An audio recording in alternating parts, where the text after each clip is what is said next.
So that's the arm cut. Is that what you called it? Oh, were you doing another video? Yep. This is the arm cut. We didn't show this yet. Maybe What's the other one called? The waist cut, whatever. Waist. Oh, what? That's right. I remember you calling it. Maybe my peeps want to see how this is done. I'm getting towards the end of it. Let me see that line. If you remember, I told you all how straight that this back cut needs to be. Well, this one is not straight. This is not. If you make this cut straight, it's going to look like a Jackson body or some shit copy of a Fender. So it's got to have a rocking. This has to roll, and then this line has to be just erased and roll into the body at the end. Okay. So it's a little tougher. Or so where does this line come from? Right here. It comes from the treble. The high E string. Okay. That literally goes that far back. That's the fifth one? Yeah, to me that's a good looking Strat. Modern Strats go like this now, okay? Well, what happens is that makes this cut come way into this cut, and then it looks like a bent potato chip here, instead of that cool diamond look that starts to take shape there. So where does this line come from? Right here. You're asking the wrong person. Okay, for me, from all the 50 Strats I've measured, you could just say, you could put a hardtail, a trim plate on here, lined up with your holes, and then put a straight edge right against the back of that trim plate. Okay. That's where that one starts? Yeah, on a lot of them, but on a lot of them it's a 1/4 inch back from the holes. Now, of course, you're not going to have holes on a tremolo guitar, so you have to measure the holes from the bridge, where the bridge goes against the pick guard, exactly where that goes for intonation. But it's about right there, and then you know, and the back carving here is like an inch and 1/4 from these holes in the back. 1.25 to 1.5 inches. I go about 1.25 inches. But anyway, you can watch me finish this cut. This cut I started with no more than this, okay? This is a heavy cutting plane, okay? And remember, you come down here and it gets real low and dips in right here and then back up. This is 2 lines right here. It's like the body just comes down to touch the other side. It's a beautiful thing. Whatever machine, like I said yesterday, they used to do that, created that. Now I'm going with a straight file because that's a little too much for me now.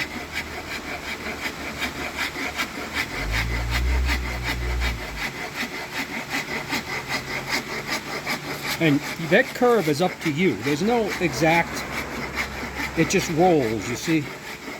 You want to change state, keep that angle there, and roll that in. Well, you're very all attached the way out to that this. end. Well, I just have my exact way of doing it. Everybody can figure out their own, but well, it looks pretty.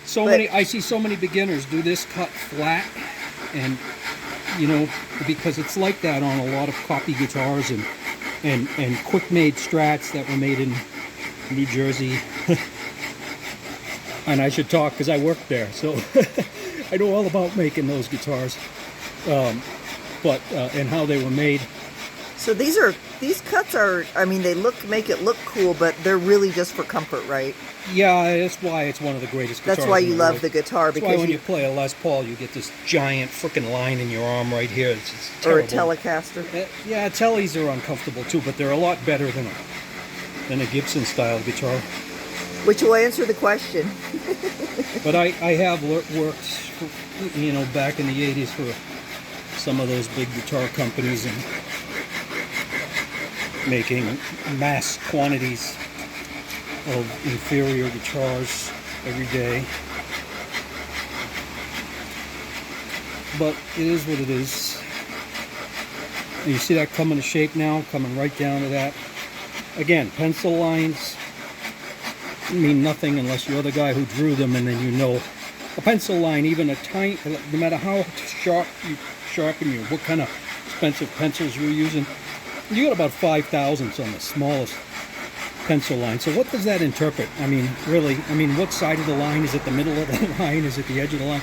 But this kind of thing is not that important, because this isn't, like I would never use pencil lines to line up center lines and stuff. That's done on templates with calipers and other So kind which of guitar things. is this one? This is, I'm going to keep this one. This is called, I call this one Whitey. I mean, look how white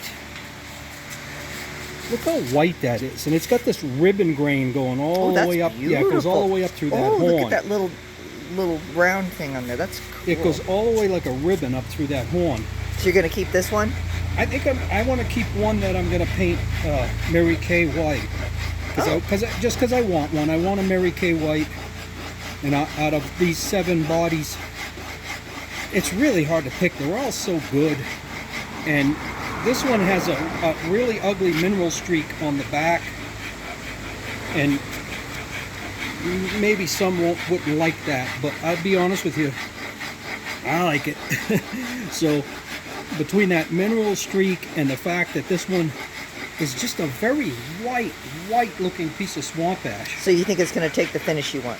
No, it's just since I want a white one and this one looks so white, it just helps me make that decision of which one, you know. And so you call him Whitey? Yeah, and the mineral streak. Like the criminal guy? Yeah, Whitey Bulger, my old friend from Boston. Boston. He was everywhere, and he was nowhere. And then he was in Santa Monica. And then he was in jail. Well, let's hope your guitar doesn't end up in jail. All that money in the wall. You take the wall apart every few years. Okay, I'm starting to hit that line now, okay? And you notice I'm keeping a rolled curve all the way. Well, you got to get this little weird cornery thing there. This is that the sanding block will do that. This is a very, very gnarly file now. We're nowhere near smooth yet. But this file will rip right to the 80 grit. This one, you know, this one that I started with, 80 grit ain't gonna fix its mess. I mean. Okay, so that one's much more gnarly. Is less chunky on the guitar. guitar. And I've got finer files that I could use, but to me it doesn't matter because 80 grit takes this one away. So. And then you do final finish sanding of real. What's your final sander? You won't want to discuss that now. Well, my final sanding would be no more than 220, because you know you can spray. I spray 1950s lacquer. I don't use any of these modern vinyl sealers. I hate that shit. I don't use modern instrument lacquers. That's garbage. That shit's soft.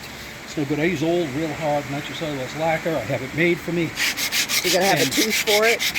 You gotta have a tooth because you're gonna on a piece of ash like this. Not so much alder. Alder's not too bad, but a piece of ash like this, and you're gonna really have a whole bunch of coats of sanding sealer on there.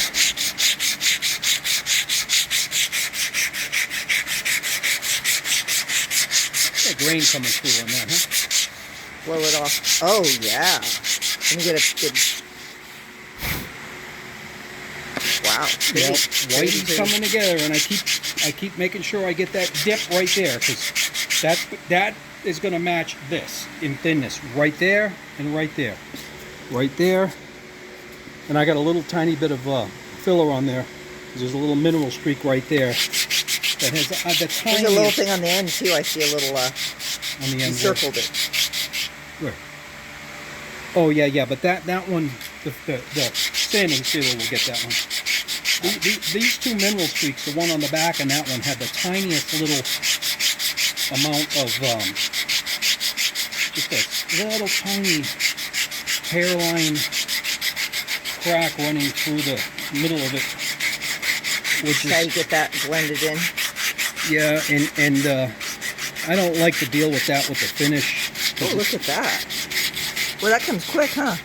Look at the grain. Yeah, that's why I said watch the whole video, because this is a tricky carve, okay? This makes a Even Strat, though it looks much easier than the other one. This makes a Strat look good, or makes a Strat look like an 80s guitar, or like a guitar you buy from that magazine body. What's their name? I'm not going to say it, but you know who I'm talking about. Some of their tools are okay. Some of them, there might be one of their tools on this bench. I don't think so. Maybe not. No. But I'm not saying that, you know. But they're famous for the sharp line right here, and that's ugly to me.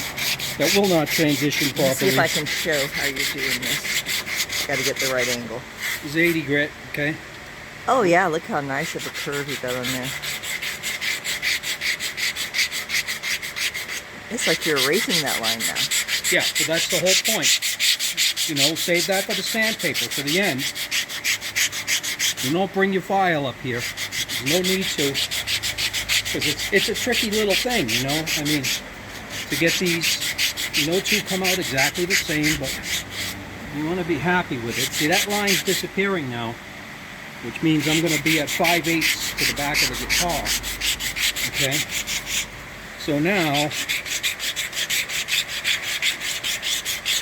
and I'm not going to finish this for you, but you're going to see me just erase these pencil lines here. Okay? I'm going to do enough of this so you can see how it's done, but after the video I'm going to come in here and do a little more right here and then define this radius that I'm making here. Especially right here, because I get the finish. See, that's got to turn just right there, see? And I'll get the finishing of that with a much finer grit sandpaper. Did you start to see that diamond shape I'm talking about happen there? Because that cut's already done, right? Now this cut, I don't know if I would call it a diamond. well, whatever you want to call it. I know what you're talking well, that's about. what I call it. But anyway, my point is that will happen if the first cut is right. Then by the second cut, instead of a potato chip, you have more that looks like a 50 Strat. Whether you used a 7/16 to round it over or a 1/2 inch.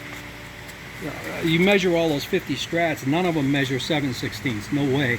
Even though that's maybe what they used, but then they took these bodies and they put them on a bladder sander, okay, and rolled the shit out of them, okay. So when you measure that kind of guitar, and I see this right here, this is that mineral streak, one of the reasons I'm keeping this, but the amount of filler that stays in there, you couldn't even measure it, because there's literally, with my glasses on, I could see just a hairline crack in the center of that streak. See how fast that comes off? Look.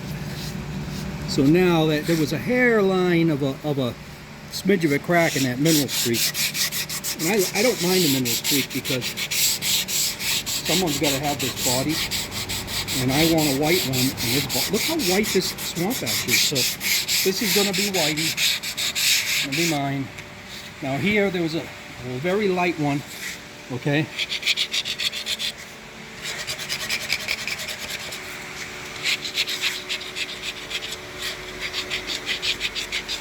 I don't know what I'm supposed to be showing here. Well, let me just finish this so you can see the two carvings come together, because I hate to have that on there. Even though it looks ugly. Yeah, almost none of it and actually you couldn't even measure what stays, because it's literally a friggin' smidgen of a center line. I'm looking for the smaller one of these.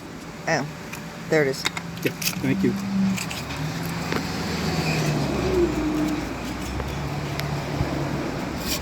From that angle right there, you could see this now, how this is going to match this. And if it doesn't, I have more work to do, which that's fine, but I can't, you know, it's a video, I can't do it all, but see what I'm talking about? There's just a tiny bit of a mineral streak right at the radius. It just looks like part of the grain. Oh no, I like it, you know, and it's in wood, you know. But well, wood has things it will in it. raise hell with you in your finish, because it had a tiny center in it, and I do not want to use my grain filler a million times to fill that. So that is now filled, see, because I used a whiter filler. You can see that's why I did that, so I can see that dark crack is no longer, okay. Yeah, I could have used a dark filler, but it don't matter, because this is gonna be foggy white, the color. So I use an opposite color of the dark so that I can see that. Okay, so now show the shape. So now, see that? See that? So the diamond, look at that. Mm-hmm. Whitey is beautiful. Mm-hmm. Look at the slab coming through on Whitey. Oh, nice? look at that grain. That's the opposite of the first one. Yeah. The other one came in from the... Right. I took a chance on this one with my quarter grains here instead of here when I laid the body out. Number one, because I like the way it looks. I didn't want this on the top of the guitar. Yeah. And number two, I wanted that on the top of the guitar. Look at that. Yeah. Okay. Oh, that's one of the prettiest ones, huh? Well, you know what? You know what? It's hard to tell, but They're all I know pretty. is it has a defect right here, which I don't consider a defect, but someone It has a grain. It has a dark grain. Look how perfect that carving is. If you know anything about what a Strat's supposed to look like, I gotta get it from I some use a angles. 1/2 inch because I don't bladder sand. I don't destroy my radius, so I still have a flat sanding left on both sides, which means this, okay, completely flat. All right, on my final sand out, and Stupid fly. a flat sanding this way, okay? And all that defines that sharp radius. I still see a little bit of that filler on there. So if you were to measure this radius when I'm done with it, a 7/16 bit would fit it better than a 1/2 inch. And if you take a 50 Strat, you put a 1/2 inch on it, don't fit. You put a 7/16 on, it's bigger than 7. Because so like you I have say, to knock because down that because they little roll that the shit line out. there, What line? the one right by your thumb, in the top. Oh, right there and there? Yeah. That'll be 220 by hand. Okay, so And I that's don't really knock it down much. I like to leave it nice and defined. Where on most fenders, like I say, they're dug into a bladder sander like this. So when you say, oh, well, what do I use, a 7/16 or a 1/2 So it makes it all, inch? the edge all blobby. Well, you know, if you've measured enough Strats, they look pretty much like that right there. And that was a 1/2 inch bit. I'm not saying you should use a 1/2 inch instead of a 7/16. That depends on your sanding and what you're going to do with it after. But if that carving don't look look at that. I don't know what looks good if that don't look good. It looks really smooth and Yeah, artistically there's hand sanding shaped. left in the carve, but look out, man. That is. Pretty soon. There she is. Soon. I'll be playing this one till I'm gone. Right? Whitey. That's how that comes She's together. a beauty. See? That should measure what that measures. Now, yeah, you pick up 100 fenders. They're not like this. They're all different because they would just run on sanders and shit. But when you see a really good one, and you see what, then you'll know what the target was. Like if it was to be, you know, beautifully done by hand. And if you're building a guitar, why just run it on a sander and go, yeah, it looks as good as any other fender, you know? I mean, why not just be a little crazy about it like this? Check that out. Like Bob. Crazy Bob. And his crazy Stratocaster. Look at the size of that neck pocket. I mean, I'm 180 something thousandths. Your hand's in the way. Bigger than a fender. So I bring this in and roll this a bit more, and I bring this in more than a fender and roll it just very delicately there, because otherwise it looks like a shitload of wood beside the plate, you know. Because your plate is the same size as a regular. Yeah, 'cause fender. I don't want to have to make those too, you know. But that's 92 thousandths more on the treble side and 92 thousandths more down here. So of course the curve is not 50 Strat, because if it was 50 Strat, the curve would come in tight like this and then come up somewhere around here. So I expand this curve just a little bit, and then here, if I left this 50 Strat, this would come out like this, okay? All this wood would be gone. There's 92 thousandths of wood right here. I think it looks very Right? artistic So, the way but you've done and it. I don't like that, because then here it's too thin. So what I did was add 92 thousandths of wood on this side from here, and then instead of the curve going in deeper and coming, you know, the curve would come in deeper and up. I got the curve coming out further. You see, so that's modified Well, there. everybody saw your hand doing That's modified in there from a Strat. Boy, it's looking good, Bob. But there's some things I want exactly the way a good 50 Strat was. I don't want that neck they used with that E strings off. I don't even know how anybody plays those. I really don't. I watch those guys play those guitars, and I know. I would throw it on the ground, and I did. I did for years. I did. I tried to play Strats for years, and I don't they think sound you better really than threw every it other on the guitar, ground. But, you know, right before your solo, we used to reach down and pull on the high E saddle to just pop it up, make sure it's all the way up, or that string's off the fret. You know, I watched like Eric Johnson wail on that old neck, and his technique is so defined to never pull that string off, but not me. Got to be careful, huh? No way. I fixed all that. All right, that's long enough, but this is a thing of beauty. It really is. It is. Give its last little I'm gonna roll modeling. this a little more. So when you see the finished shine right there, it doesn't have it has a large shine instead of a sharp shine. There's nothing worse looking to me than, that's a pet peeve on a Strat. I hate that hard line there, but that's actually rolled really good. You look at that way, the guitar just melts away, and when it's sitting down, what I'm talking about here is it looks like the guitar just drops right there and just melts down right there. So this is the goal, is this curve. I'm going to try to get catch this angle from the front down. We make an awful big thing about how we carve a guitar, but I mean everything's a big thing. You get your worm route, you know, there's no way to make that neat, so you do it just like Fender did with a ball end bit, you know. And then of course I'm a little tighter than a Fender because I don't want any extra space. When this tone pot comes in here, it's almost touching on both sides. It almost snaps together. The switch is right against the edge just about. It's perfect, and as you can see on every guitar, the pickguard holes are in the body already.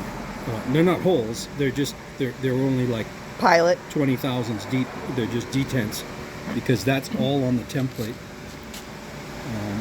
I thought I lost that hole, but I haven't. It's right there, see? There it is. I'll deepen that a little bit before the finish, and then I got this one. filled in your string holes there too. Yeah. Dust. Yep.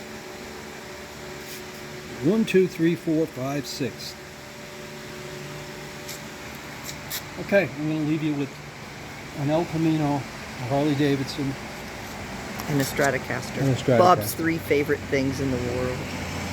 well, there's Corvettes too, but Well, yeah, and there's the GTO and whatnot. oh yeah, 67 GTO. Nothing like it. All right, peace out.